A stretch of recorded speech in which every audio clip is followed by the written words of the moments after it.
আপনি যখন আরেকজন ইসলামিক ক্লেরিক, আমরা নাম বলতে পারি ডক্টর মিজানুর রহমান আজহারি, তাকে নিয়েও বলেন যে তিনি কাফের, তাকে আসলে দেশ ছেড়ে চলে যেতে হবে, তখন আমরা একটু কনফিউজ হয়ে যাই। বলছি জি না, কনফিউজ হবেন কেন?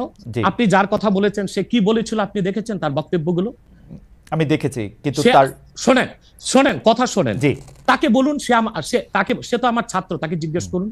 2007 সালে সে আমার থেকে সবক নিয়েছে দারুন রাজাত মাদ্রাসায়। আমি তার টিচার, আমি তার শিক্ষক, এবং তার শিক্ষকরাও আমাকে শিক্ষক মানে।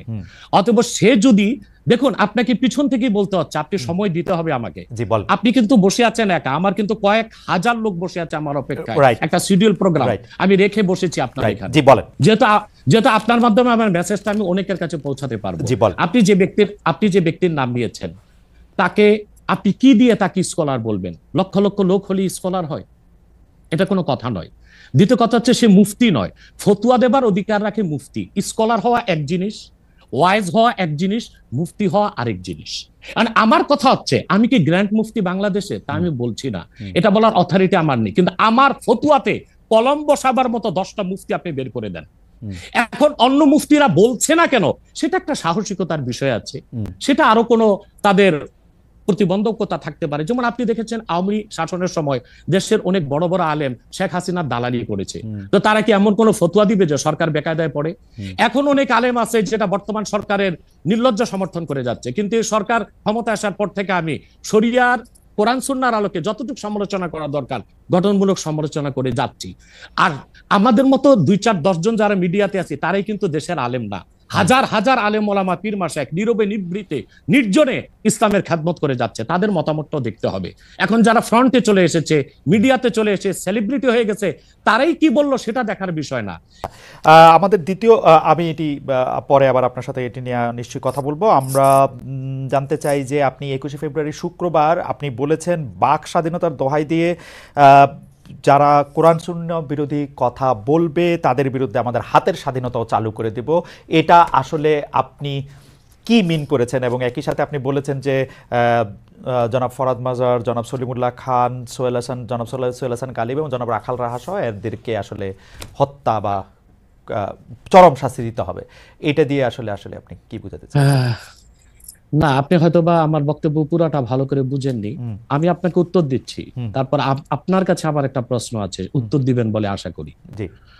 প্রথম হচ্ছে যে আমি যে বলেছি হাতের স্বাধীনতা, এটা বলেছি রাখাল রাহা এবং ওই গালিবের ব্যাপারে, যারা আল্লাহ তার হাবিব মোহাম্মদ সাল্লাল্লাহু আলাইহি সাল্লামের আরশচুম্বী সম্মান মর্যাদার বিপক্ষে বক্তব্য দিয়েছে, আমাদের হৃদয়ে রক্তের ক্ষরণ সৃষ্টি করেছে, আমাদের ইমানে আঘাত করেছে। আর যেহেতু আজকে 50 বছর যাবত দেশের মুসলমান আলেম ওলামা সর্বশ্রেণীর মুসলিমদের দাবি হচ্ছে ব্লাসফেমি আইন, যেন নাস্তিক তার নাস্তিকতা নিচে পোষণ লালন করবে, ধর্মনিরপেক্ষতাবাদী তার ধর্মনিরপেক্ষতা আদর্শ নিজে লালন করবে, কিন্তু ফ্রিডম অফ স্পিচ এবং ফ্রিডম অফ এক্সপ্রেশন, বাক স্বাধীনতা, মুক্ত চিন্তার দোহাই দিয়ে যখন তখন আল্লাহ তার হাবিব সাল্লাল্লাহু আলাইহি ওয়াসাল্লামকে গালি দিবে, ইসলামের বিরোধিতা করবে, আর রাষ্ট্র তাদেরকে প্রতিহত করবে না, প্রতিরোধ করবে না, বরং আমরা তাদের যদি শাস্তি দাবিতে রাস্তায় নামি, তখন রাষ্ট্র আমাদের ট্যাক্সি কিনা বুলেট আমাদের বুকে মারে। যুগের পর যুগ আমাদের দাবি আদায় হচ্ছে না, আর তারা বাক স্বাধীনতার দোহাই দিয়ে আমাদের ইমানে আঘাত করবে, তখন তো নিরুপায় হয়ে আমরা আমাদের হাতের স্বাধীনতা বাস্তবায়ন করবই। আর সলিমুল্লাহ ফরহাদের ব্যাপারে আমি মৃত্যুদণ্ডের কথা বলিনি, আমি বলেছি সলিমুল্লাহ এবং ফরহাদ অত্যন্ত বুদ্ধিবৃত্তিক ভাবে মানুষকে, সমন্বয়কদেরকে বিপদগামী করছে। ওকে, আপনি কি আমাকে প্রশ্নটা করতে চেয়েছিলেন, সেটা কি করবেন? আমার আর একটা প্রশ্ন রয়েছে ব্যাপারে। আপনাকে আমার প্রশ্ন যে আপনি তো এই বিষয়ে আমাকে মুখোমুখি আনলেন, কিন্তু রাখাল রাহা এবং গালেব তাদেরকে আপনি মুখোমুখি করলেন না কেন? এতদিন চলে গেল। আচ্ছা, আপনি কি এই প্রশ্নের উত্তরটি, মানে প্রথম কথা হচ্ছে যে আপনাকে এই বিষয়েই শুধু না, আমরা অনেকগুলি বিষয় বুঝে নেওয়ার জন্য সেটা কথা বলেছি। আপনি একজন ইসলামী স্কলার, বিভিন্নভাবে আপনি হচ্ছেন এই বিষয়ে আপনার যে মতামত, সেই মতামত দেওয়ার জন্য অনেকে বলে থাকেন সবচেয়ে যোগ্যদের একজন, সেজন্য আপনার কাছ থেকে আমরা এটা শুনতে চেয়েছি। জনাব সোহেল হাসান গালিব এবং জনাব রাখাল রাহা তারা এখন আত্মগোপনে আছেন। আমরা শুনেছি সোহেল হাসান গালিব হচ্ছে মানে ইয়ার হেফাজতে আছেন, যাকে গ্রেফতার বলা হচ্ছে, সেই জন্য আমরা তাকে আসলে ইচ্ছা করলেও আমরা আসলে তাকে পাবো না এবং তাকে মুখোমুখি করার ব্যাপারে আমরা পারবো না। আপনাকে মুখোমুখি করার অর্থ হচ্ছে আমরা আপনার কাছে অনেক কিছু আসলে জানতে চাই এবং বুঝে নিতে চাই, যেহেতু আপনি এই বিষয়ে কথা বলার জন্য সবচেয়ে যোগ্যদের একজন বলে অনেকেই মত দিয়ে থাকেন। সেই জন্য আমি আমি আশা করি যে আপনার প্রশ্নের উত্তর আমি দিতে পেরেছি, মানে আপনার সাথে উনাদের তুলনা আমি করতে চাই না আর কি। হাওয়েভার জনাব আব্বাসী, আমি কি আপনাকে পরবর্তী প্রশ্ন করতে পারি? আচ্ছা, আপনি বলেছেন যে আমাদের হাতের স্বাধীনতা, যেহেতু আপনার এটা পালন করা হচ্ছে না, সেখানে আমাদের বলতে আপনি কাদের কথা বুঝিয়েছেন? সেটাকে আপনি হাতে তুলে নেবেন নাকি আপনি আহ্বান জানাচ্ছেন হাতের স্বাধীনতা প্রয়োগ করার ব্যাপারে? দেখুন আমাদের মধ্যে আপনিও আছেন। ওকে, কারণ আপনার নাম মহিউদ্দিন, আপনি জানেন আপনার নামের অর্থ কি? আমার নামের অর্থ আমি জানি, কিন্তু আমি আপনার মানে আপনার বক্তব্যের সাথে দ্বিমত পোষণ করেন এরকম অনেক আলেমকেও আমি চিনি আর কি। যাই হোক, সেটার ব্যাপারে পরে আসছি। আপনি আমার শিক্ষক হিসেবে আপনি আমাকে একটু ব্যাখ্যা করেন যে জিনিসটা আসলে আমাদেরটাকে। জি জি, সরি, আমি খালেদ ভাই আপনাকে ভাই বলছি। জি, আপনি আমার চেয়ে বয়সে বড় হবেন। দ্বিতীয় কথা হচ্ছে, উত্তরটা শুধু আপনাকে দিচ্ছি না, আপনার মাধ্যমে অনেককেই দিচ্ছি। আল্লাহ তাআলা পৃথিবীর মানুষকে 3টা শ্রেণীতে ভাগ করেছেন: মুমিনুন, কাফিরুন, মুনাফিকুন। এই জন্য 3 নামে কোরআন কারিমে সূরাও এসেছে। মুমিনের নামে সূরা আল মুমিনুন, কাফিরের নামে সূরা কাফিরুন, মুনাফিকের নামে মুনাফিকুন। তার মানে বিশ্বাসী অবিশ্বাসী বর্ণচোরা। যারাই মুমিনুন বা বিশ্বাসী, আপনি যদি সেই বিশ্বাসীদের একজন হন, তবে হাতের স্বাধীনতাকে আপনিও সমর্থন করবেন। আমি আপনাকে আমার মধ্যেই রাখলাম। আমি আপনার হাতের স্বাধীনতাকে আমি আসলে এখন পর্যন্ত সমর্থন করতে পারতেছি না, এইটা আমি বুঝতে চাইতেছি। কারণ হচ্ছে যে অনেক, এটা আপনি আমাকে বলেন সেই আপনি কিনা, মানে আমাকে না রেখে আপনি আপনাকে বলেন যে এই হাতের স্বাধীনতা আপনার কিনা। এবং পাশাপাশি আমার প্রশ্ন, বাংলাদেশে এই রকম ফতোয়া দেওয়ার আর কার অধিকার রয়েছে, বা আপনি ছাড়া আর কে এরকম বলতে পারেন? দেখুন, সেটাই বলছি। আমার থেকে আপনাকে দূরে সরাতে চাই না, কারণ আপনি মহিউদ্দিন মানে যে দিনকে জিন্দা করে, রাইট, ধর্মের পুনরুদ্ধার, দিনের সংস্কার। হ্যাঁ, পুনরুদ্ধার না, দিন তো পরিপূর্ণ হয়ে গেছে 1000 বছর আগে।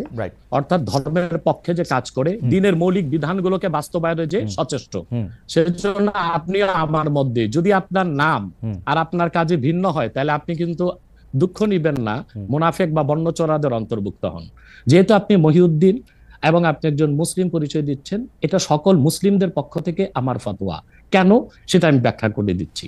রাষ্ট্রের কাজ কি? শুধু অন্য ধর্মের মানুষের অধিকারকে রক্ষা করা? বাংলাদেশ একটি গণতান্ত্রিক রাষ্ট্র। গণতন্ত্রের মূল কনসেপ্ট হচ্ছে decision of much people will be granted.